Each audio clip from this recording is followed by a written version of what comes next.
All right, so this is my what to watch segment. What is this segment, what to watch? Basically what I do is I go through once a month, I go through various streaming services and tell you different things that I watched that I think are cool, or other things that I've found that would be cool for you to watch that I want to tell you about. And that's basically what this is. It is not confined to one streaming service. It is confined to many of them. And if you're watching this later, just look at it as movie recommendations, and you should check out these movies. So even if they're on different streaming services, or however they're available and wherever you're watching this, just look at it that way. It's sort of a streaming recommendation thing, but it's generally just movies. I also have Rabbit Ears blog on here as well, and thank you very much for her for being on this show. It's really nice for her, and she has a good channel. You should subscribe, seriously. Anyway, so let's go through these. Now, some of these I have reviewed in the last month. Some of these I haven't, but I will explain them and go through them. The first one I have, and just this past week, the review came out, was Sound of Metal. It's a really great drama film. It's been nominated for a bunch of Oscars. It's about a drummer who's losing his hearing. It's on Amazon Prime with a great performance by Riz Ahmed and Paul Ricci and Olivia Cook. It's a really great movie. I think you all would actually really like it, particularly if you guys like drama. I really liked it, actually. I liked Riz Ahmed as well. Also, in another Oscar, these are 3 Oscar nominated things in a row, is Nomad Land, which I'll review out this coming week. It's on Hulu. That's a very wonderful film about kind of nomad people living in America trying to find their way. Frances McDormand does a different kind of performance, but it's a really good one. If you have Hulu, if you want to catch up on Oscars, it's probably going to win Best Picture. That's what people are saying, at least right now. It's a great movie.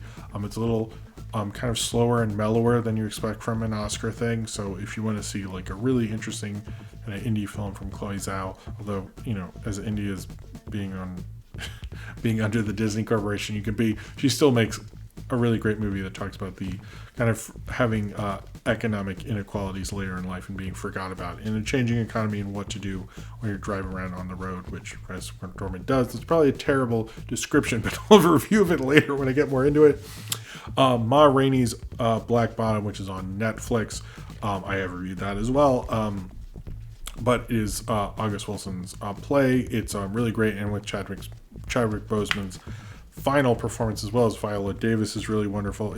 That's a really great movie. Operation Varsity Blues is on Netflix. But this is one I had on while I was doing other things, to be honest with you.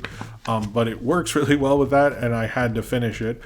Matthew Modine basically plays kind of a weird character, but I think that performance really works very well with what it's doing. For what it is, I think it very much works.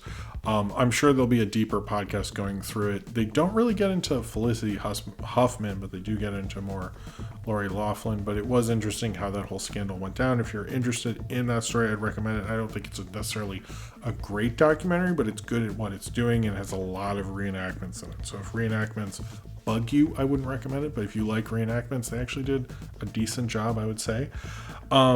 Alan V. Farrow. Now, obviously, this is going to be very... this is a hard one to get through, I will say, because it's dealing with Woody Allen and his, sexual abuse of Dylan Farrow and everything he did with Mia Farrow as well. I haven't finished it. There's one I have left, but I do think it's a really good documentary. I think it's an important documentary. I think we need to reframe Woody Allen, and it does. I think there's certain topics they could have gone into a little more in terms of like his reputation, how shitty he was to people, things of that nature. But I think it's a good documentary series. If you really like Woody Allen, I would recommend you see it and think about that. Beverly Hills Cop is on HBO Max. Here's the thing. I watched Beverly Hills Cop when I was a kid, and I watched it, cartoons. I watched Eddie Murphy movies, cartoons, and Police Academy, and I realized when I was watching Beverly Hills Cop, my memories of these things got so meshed together, I did not know where one began and one ended. I saw a scene on Twitter of James Earl Jones coming into the barbershop and people throwing like flowers. If you had asked me if you describe that, I would have said, oh, that's in Ninja Turtles or something. Like, my brain got these all, my 1980s kid brain got them all mushed together for some reason. So that's kind of why I'm glad I watched this. It's a good movie. It does feel like way more sanitized Eddie Murphy than you got in like 48 Hours, for example. But I started sort of get like how he became a big star. I know why he's a big star, but it was fun. It was a fun rewatch. We've never seen Beverly Hills Cop. It's worth watching. But it was it was interesting. Like the opening sequence, I was like, I thought this is Police Academy until that's what my brain told me. So I think I thought Police Academy was a lot better until this week. I would recommend that Ghost Kids show in LA, but I couldn't remember the name of it and I forgot to look it up. But Waffles and Mochi is on Netflix, so he's watching it with Michelle Obama. It's really good. If you need to talk about healthy eating with your kids, I think it is a great watch there. They did a good job following up things. Much like Sesame Street, I think it's a good follow-up to that. Also, Top Hat. Top Hat is on HBO Max. It is one of the greatest Fred Astaire and Ginger Rogers movies of all time. It might be the greatest. Some people say other ones, Swing Time, all that. I've always thought Top Hat is one of the greatest films ever made. So check that out if you've never seen a Fred Astaire, Ginger Rogers movie. It's a good place to start, in my mind. There's the Star Wars Vintage Collection on Disney Plus. I think that's a great collection of cool Star Wars things, the Ewok movies, everything like that, as well as Risky Business is on HBO Max. You also have, which that's a classic Tom Cruise kind of like more moody teen film. It's actually really good. It's not just like him in his underwear dancing. Like that's like, it's actually about a guy who makes a brothel in his house when his parents are out of town, and it gets like moody and existential, and Tangerine Dream does the soundtrack. Seriously, if you haven't seen Risky Business, check that out. It's like way better than you have any idea, and the pop culture memory of it is like not really the movie. So just pointing that out. King Kong vs. Godzilla is on both YouTube, the American cut, for free, and the Internet Archive has the Japanese cut for free. I would recommend the Japanese cut. Check that out. And before I get into the Tubi stuff, Pluto, I like to recommend a different Pluto channel. Did you know Pluto has a channel for just Asylum stuff? If you know what Asylum is, they do like rip-offs of Transformers and Pacific Rim and all these things. There's a whole channel on Pluto. So if you ever wanted to watch Asylum, just go to Pluto and watch that channel. I just discovered that this week. I thought it was amazing. Here's some Tubi recommendations. Tubi is free, by the way, so if you're having trouble finding stuff to watch, it's a great service. Drive, which is one of my favorite movies of the 2010s. Rumble in the Bronx, which is not the greatest Jackie Chan movie, but it's like one of the ones I got into him first because I'm a 90s kid. Ninja, Shadow of a Tear, which I'm sure I've recommended on one of these before, but it's a great B action movie. It's actually the second Ninja movie, but you don't need to watch the first one. It is a really good B action movie, like one of the best of this decade. North of the North is on Tubi. I don't think I need to say anything more. And to finish this Eddie Murphy thing off, Coming to America. So let's hear Rabbit Ear blog. She chose to specifically say things from Hulu, and I think she has some good picks. And so let's get into that. Hey everyone, this is Rabbit Ear's blog, and I'll be doing a recommendations list where I list down 5 movies that I recommend you guys check out on these streaming services. And Jim had asked me to do a recommendations video of some movies that I've watched on any streaming platform, and I decided to make a list of my top 5 most unusual movies on Hulu. The reason why I did this list is because Hulu has some of the most unusual movies out there, and I usually love watching movies that are unusual or weird. So let's get started. Coming in at number 5 is Colossal.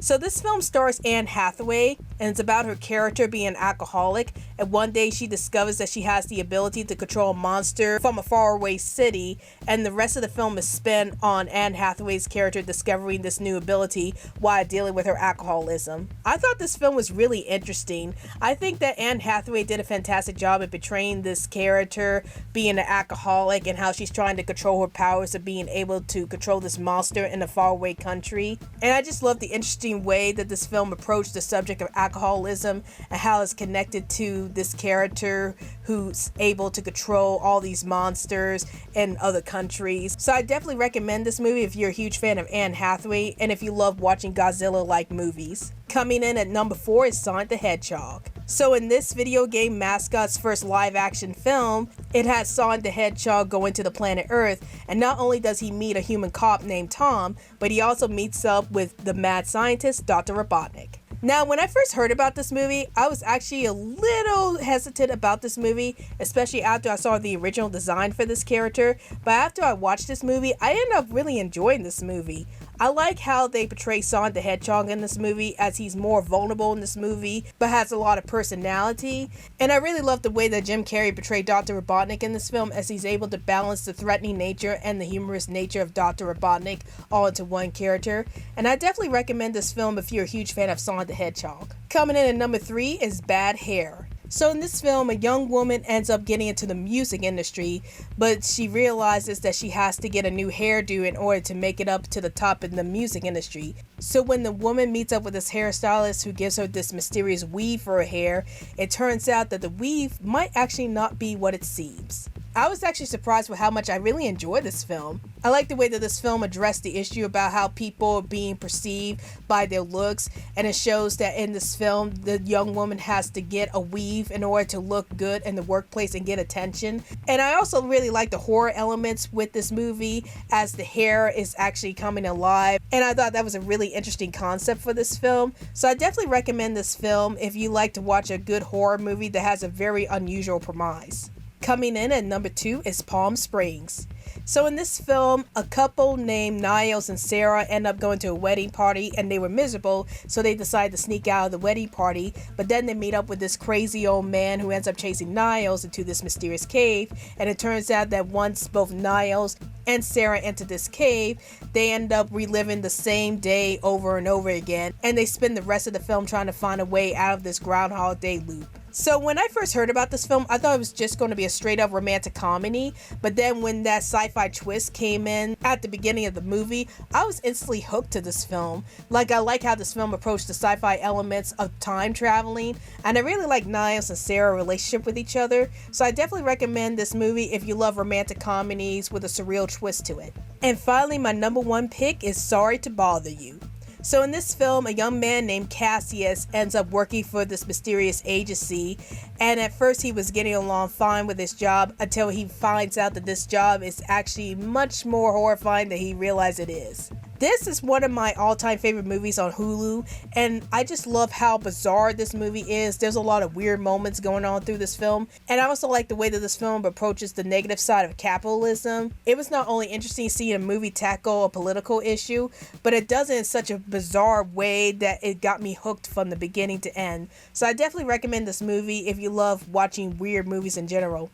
So that's my top 5 most unusual movies from Hulu, and you could definitely check out these movies on Hulu if you want to watch weird movies. And I'd like to thank Jim for having me here today. I would love to do another one of these recommendation videos down the line, so thank you for having me here, Jim. I hope everybody enjoys this video. This is Rabbit's Blog, and I'll see you guys later. Thank you very much for being on Rabbit's Blog. That was a great bunch of movies. I need to check out Bad Hair. That sounded really cool, as well as I'm sure everybody liked your Sonic. And Sorry to Bother You is also really good. Check out her YouTube channel. It'll be in the description below. Subscribe. It's really cool. So if I make these basically to kind of basically give you movie recommendations. If you're watching this and there's a movie you would like for people to know about or you would like to recommend, please leave it below in the comments. Thank you very much for watching, and subscribe if you would like to.